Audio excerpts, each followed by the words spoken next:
한 여인을 소개합니다. 너무너무 가난한 집안에서 태어났습니다.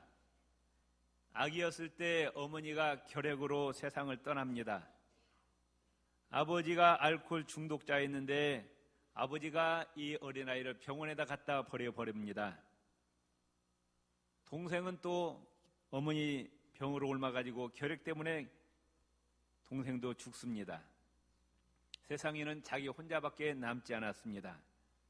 그런데 안질이 악화되어서 결국 치료받다가 두 눈을 실명하게 됩니다. 세상에 아무도 없고 돈도 없고 앞도 보이지 않았기 때문에 자신의 기관 운명을 저주하면서 두 번이나 자살을 시도합니다. 그러나 죽지 못했습니다. 그러다가 그 여자는 바바라는 신부를 만납니다.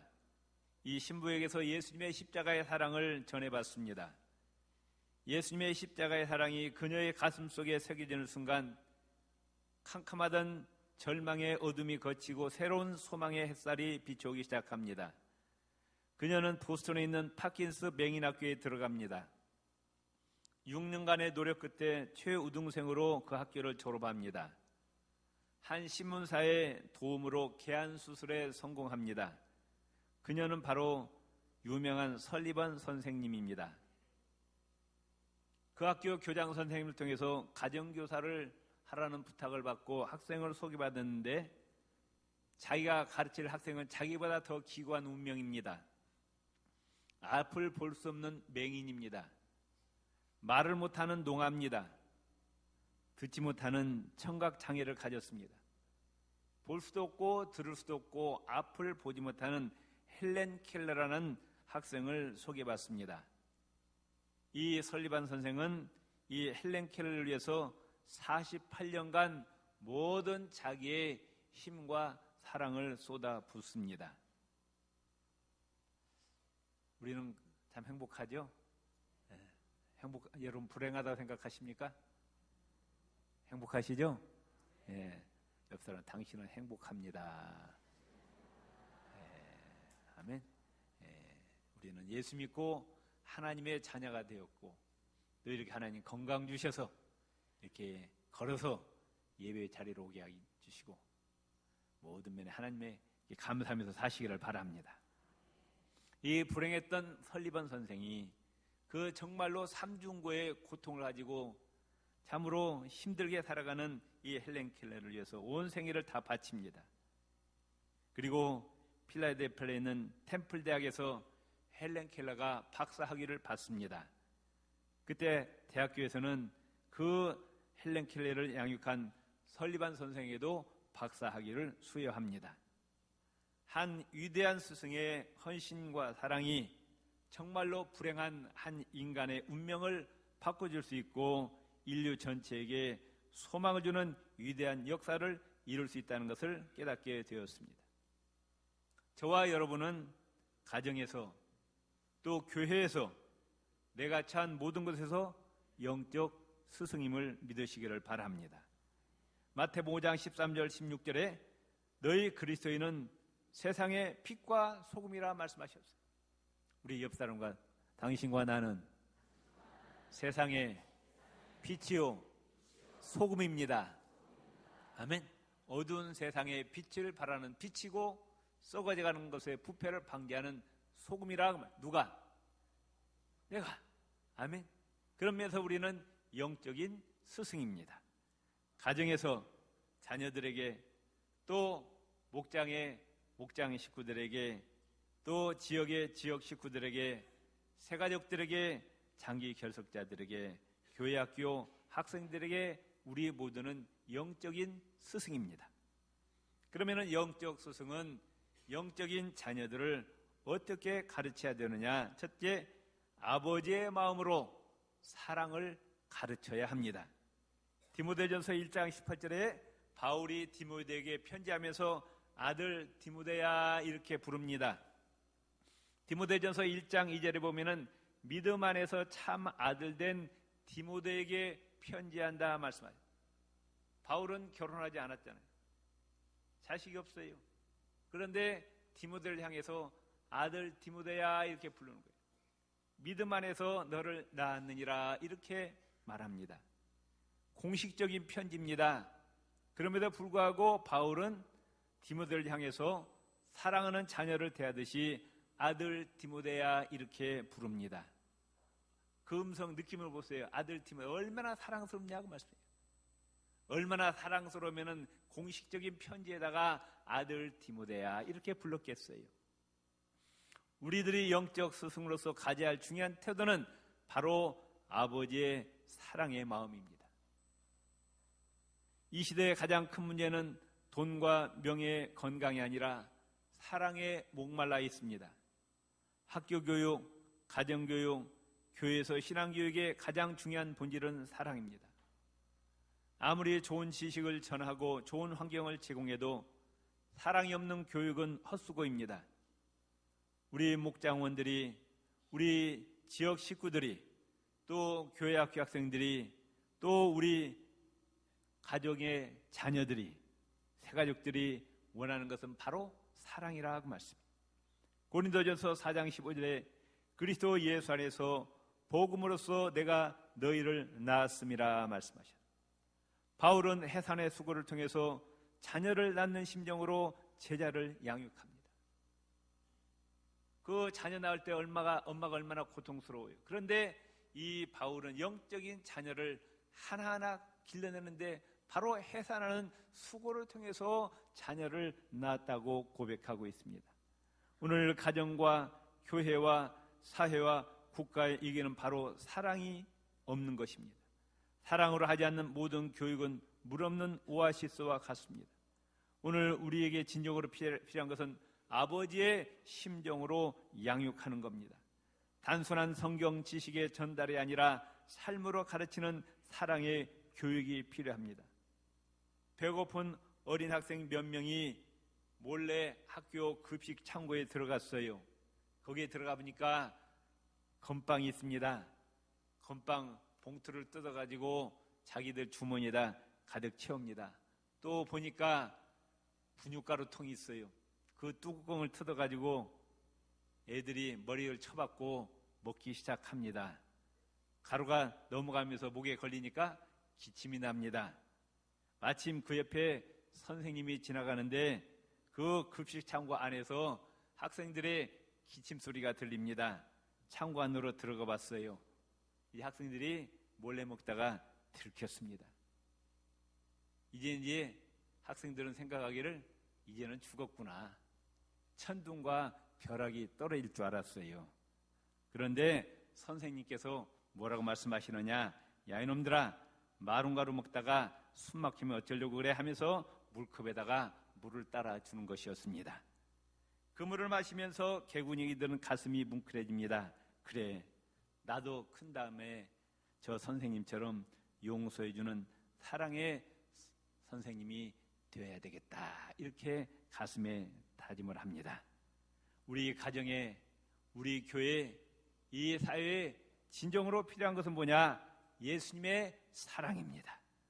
서로 이해하고, 서로 용납하고, 서로 용서하고, 서로 양보하고, 서로를 위해서 낮은 자리에서 섬기고, 서로를 위해서 희생하는 예수 그리스도의 사랑이 필요합니다. 우리 서로 손을 잡으시고 나를 이해해 주세요.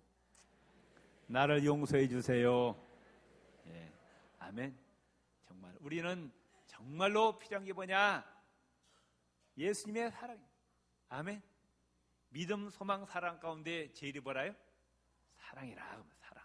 아멘. 이와 같이 아버지의 사랑으로 자녀들을 양육하는 것이 필요합니다.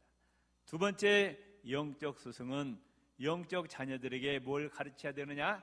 하나님의 말씀을 가르쳐야 됩니다. 디모데전서 1장 18절에 보면은 내가 너에게 이 교훈으로서 명하노니 전에 너희를 지도한 예언을 따라 그것으로 선한 싸움을 싸우며. 바울은 디모데에게 세상의 철학을 가르치지 않았어요. 뭐 아리스토텔레스, 플라톤, 소크라테스의 철학을 가르친 것이 아니에요. 뭐 파스칼, 뭐 괴테 이런 인간의 사상을 가르친 것이 아니라 뭘 가르쳤느냐? 하나님의 아들 예수 그리스도의 복음으로 디모데를 양육합니다.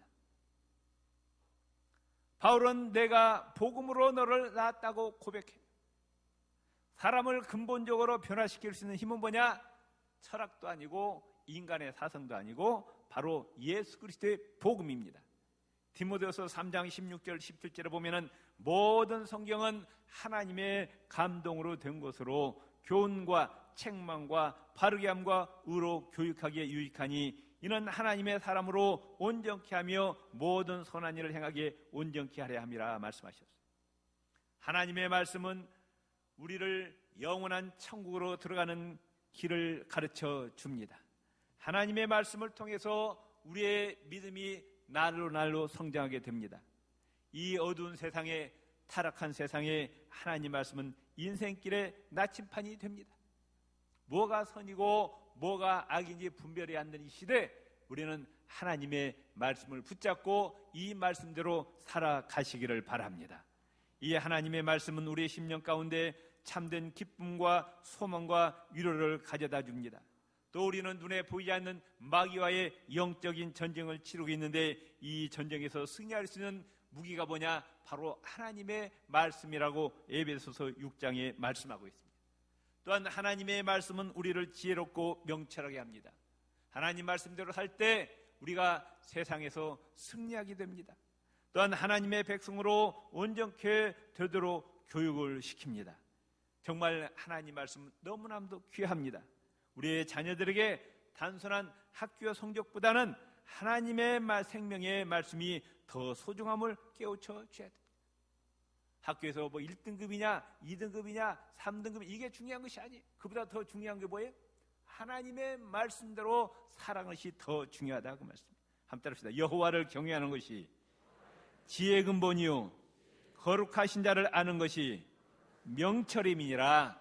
성경은 말씀하기를 여호와 하나님을 경외하는 것이 지혜의 근본이고 거룩하신 하나님을 아는 것이 명철이라고 성경은 말씀하고 있어요.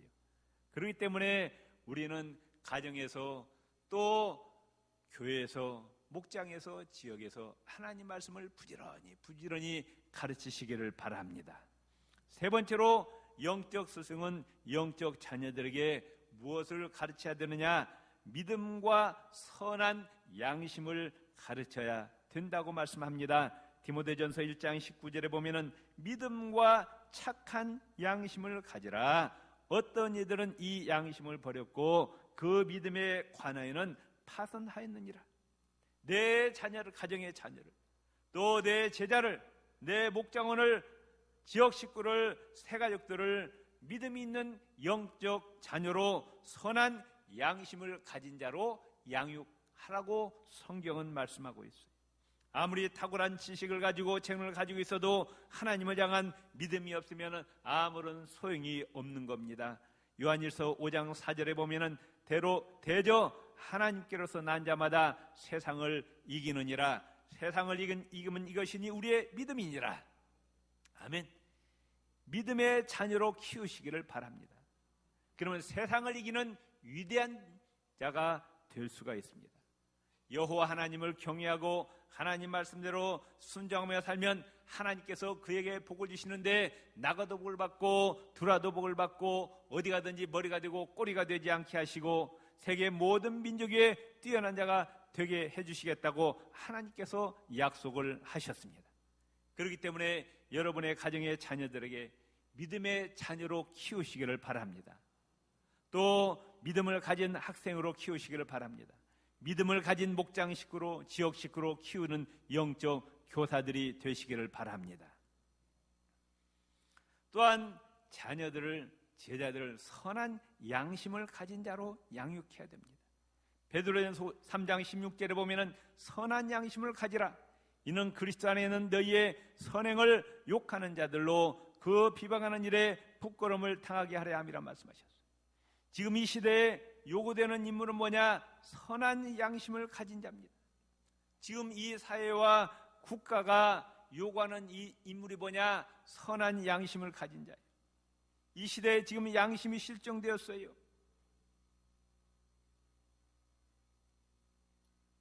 인터넷에 들어가니까 지금 우리나라 국무총리가 지금 그 자리가 비어 있어요. 2주간 이상이 비어 있어요.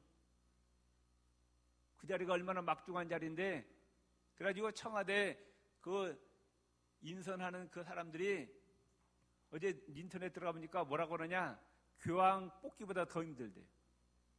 우리나라 국무총리를 뽑으려고 그러는데 교황 뽑기보다 더 어렵대요. 인류대학 나오고 뭐 고시 패스하고 유능하고 재산도 많은데 뭐가 없다?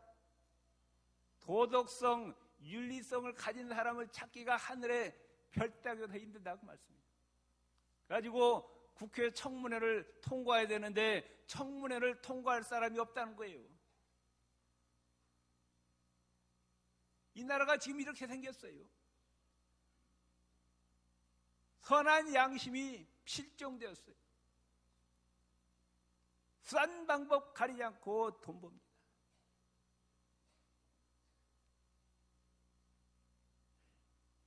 나라가 망하든 나라가 어떻게든 나 혼자 잘 먹고 잘 살면 된다는 거예요. 대통령도 고민이에요.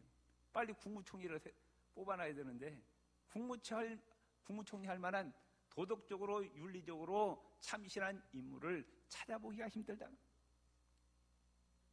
또 얼마 전에 중간고사 치르는데 서울대학교에서 철학과 통계학과에서 집단적으로 부정행위를 한 거야. 학교가 발칵 뒤집어요. 우리나라 최고의 대학인 서울대학교에서 시험 보는데 부정행위를 한다. 집단적으로. 그 사람들이 졸업하고 나가서 뭐 하겠어요? 에?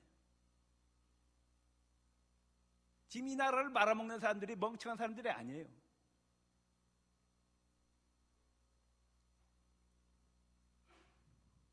이 시대를 살리고 민족을 살리고 가정을 살리는 참 교육이 뭐냐?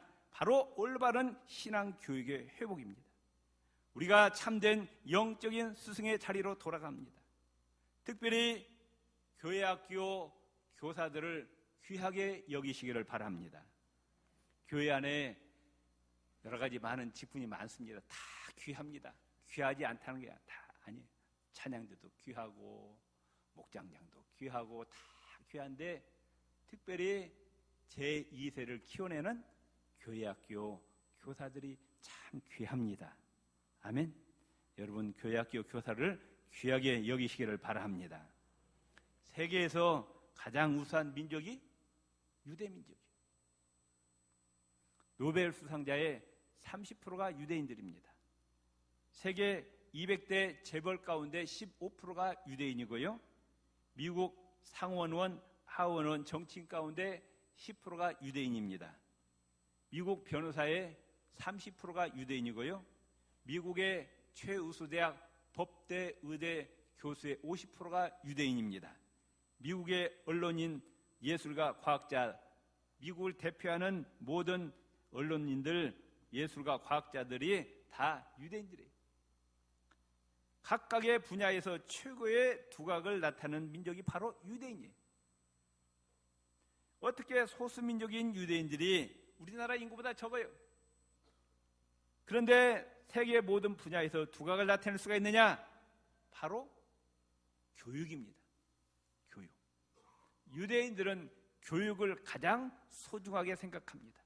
특별히 교육의 주체인 선생님을 가장 존경하는 민족이에요. 사회 풍토가 선생님을 가장 귀하게 여깁니다. 유대 사회에서 가장 존경받는 사람들은 정치가가 아니에요. 돈 있는 사람이 아니에요. 사업가도 아닙니다. 군인도 아니고 관료도 아니고 누가 가장 존경받느냐? 랍비들이에요. 선생님들. 그 랍비를 우리말로 번역하면 위대하신 분, 존경할 만한 선생이라고 합니다. 그 랍비들의 가르침을 묶어놓은 책이 뭐예요? 탈무드란 책입니다. 유대사에서 이 탈무드가 가지고 있는 권위는 바로 성경에 버금갈 만한 권위를 가지고 있습니다. 유대인들은 특별히 신앙교육을 그렇게 중요하게 여깁니다. 각 가정가정마다 아이가 태어나면 6살까지는 일체 다른 교육 시키지 않아요. 뭘 가르치느냐? 성경을 가르칩니다. 애들이 보는데 벽에든 어디든 다 하나님의 말씀을 붙여놔요. 애들이 알아듣든 못 알아듣든 계속 하나님 말씀을 들려줍니다. 몇 살까지? 6살까지. 그 다음부터 이제 세상 교육을 시키는 거예요. 그러니까 하나님께서 그 민족을 뛰어나게 해주셨습니다.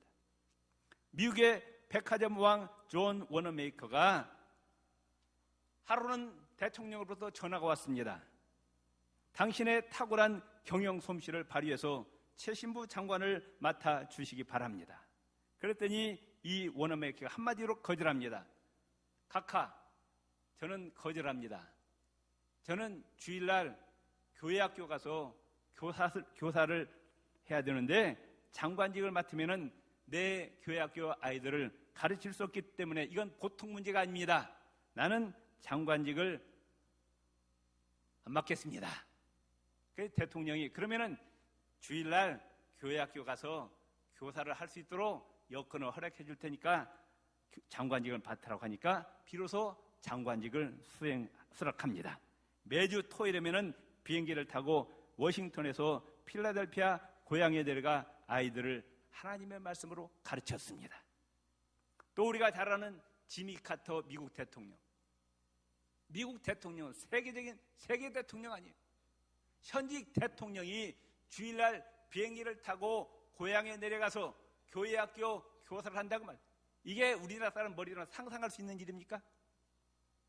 우리나라 대통령이 주일날 교회학교 가서 애들을 가르치는 상상할 수 없는 일이에요. 그러나 현직 미국 대통령이 주일날 교회학교 가서 아이들을 가르쳤다. 그래서 미국 대통령 가운데 퇴임해서 더 존경받은 대통령 누구냐? 바로 지미 카터 대통령. 교회학교에서 이름 없이 빚도 없이 수고하시는 우리 선생님들 기도해 주시고 격려해 주시기를 바랍니다. 특별히 또한 신앙교육은 교회학교 교사들에게만 맡기지 마시고 가정에서 부모님들이 철저하게 자녀들에게 신앙교육을 시켜주시기를 바랍니다. 주일날 되면은 회초리를 때려서 교회학교 보내세요. 왜 방치합니까? 시험이 있으면 교회 안 가도 돼요? 제대로 하나님 성기도를 하라고 말씀해요. 지혜를 주신 분이 누구셔요? 하나님이십니다. 사무엘상 2장 6절 7절을 보면은 여호와 하나님은 살리기도 하고 죽이기도 하고 높이기도 하고 낮추기도 하고 부하게도 하고 강하게 하신다 말씀하셨어요. 여호와 하나님은 개인과 가정과 국가의 흥망성쇠를 주장하시는 분이에요. 아멘. 그분을 멀리하고 무슨 복을 받겠다는 거예요. 주일날 된 몽둥이를 때려서도 교회로 보내라고 말씀해요. 아멘. 철저하게 신앙교육을 시키시기를 바랍니다. 11조하는 것도 가르쳐 주시고 또 부모님들이 집에서 성경 읽고 기도하고 또 이걸 자녀들 앞에서 실제로 보여주셔요. 어려운 사람 돕는 것, 또 전도하는 것, 교회 봉사하는 것을 보여주세요. 교회학교 선생님들과 같이 있는 시간은 일주일에 불과 한두 시간밖에 안 돼요. 168시간 가운데 부모님과 같이 있는 시간이 더 많다 그 말씀이에요. 그런데 오늘 한국 사회의 비극은 뭐냐? 부모가 더 이상 교사로서의 기능을 포기하는 거예요. 어릴 때부터 애들을 보내요. 어디로 보내냐? 어린이집으로, 유치원으로, 학원으로 다 보내버려요. 부모가 교사의 길을 포기한 거예요. 부모는 무슨 역할이냐? 돈 버는 아저씨예요. 학비 조달하는 아저씨예요. 엄마는 도시락이나 싸주는 간식이나 싸주는 아주머니예요. 이 비극이에요. 이게 가정에서 교사로서 신앙 교육을 교사 포기했다고 말씀해요. 칼릴 지브라는 사람은 이야기하기를 부모는 활이요 자녀는 화살이니 하나님께서 궁수가 되어 목표 지점을 향해서 멀리 나갈 때 그 화살은 관역을 향해 나아간다 그랬습니다. 부모는 활이에요. 부모가 당기는 대로 자녀들은 나아갑니다. 오늘 이 시대는 정말로 참된 영적 스승을 찾고 있습니다. 우리 모두 영적 교사입니다. 정말 하나님이 원하시는 귀한 영적 교사들이 되시기를 바랍니다. 아비의 마음으로 예수님의 사랑을 가르치는 스승, 살아있는 하나님의 생명의 말씀을 전하는 스승, 믿음과 선한 양심으로 살아가는 참된 스승이 되시기를 주의 이름으로 축원을 드립니다. 기도하시겠습니다. 하나님 아버지, 이 시대가 요구하는 참된 영적 스승이 되게 하여 주옵소서. 예수님 이름으로 기도드립니다. 아멘.